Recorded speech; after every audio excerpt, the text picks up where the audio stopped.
এখন কিন্তু তোমাদেরকে আমি গুড মর্নিং বলবো না, তো জানলাটা খুলেই তোমাদেরকে বলছি গুড ইভিনিং। তো এখন হচ্ছে ইভিনিং টাইম। আজকে কিন্তু আমি জলদি জলদি ফিরেছি, আর এখন সানসেট হওয়ার টাইম, এখন সানসেট হচ্ছে। আর বাড়ির ছাদ থেকে সানসেট দেখার মজাটাই আলাদা, জানো তো ফ্রেন্ডস। আমার কিন্তু উইন্টারে এরকম ছাদে দাঁড়িয়ে সানসেট দেখতে খুব ভালো লাগে, আর আইফোনের ক্যামেরাতে যেমন চোখে দেখি সেই রকমই ভিডিওটা আসে, এটা আমার খুব ভালো লাগে। যাই হোক, অনেকখানি বুকে ফেললাম। আমার রুমে কিন্তু সানসেটের আলোটা ঢুকছে।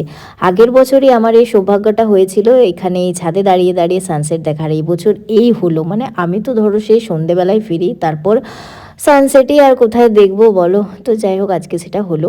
তো চলো এবার একটু ভালো করে ফেস ওয়াশ দিয়ে মুখটাকে ধুয়ে নিই। তো এই ছাদে দাঁড়িয়ে ভালো করে ফেস ওয়াশ দিয়ে মুখটা ধুয়ে নিলাম, তারপর একটু পাঁপড় ভাজা খাচ্ছি। আর যেহেতু জলদি ফিরেছি সেহেতু টাইম অনেকটা হাতে আছে, তাই চা আর পাঁপড় ভাজা করছি। অনেক দিন খাইনি জানো তো ফ্রেন্ডস। তো ভিডিওটা ভালো লাগলে চ্যানেলটাকে সাবস্ক্রাইব করো।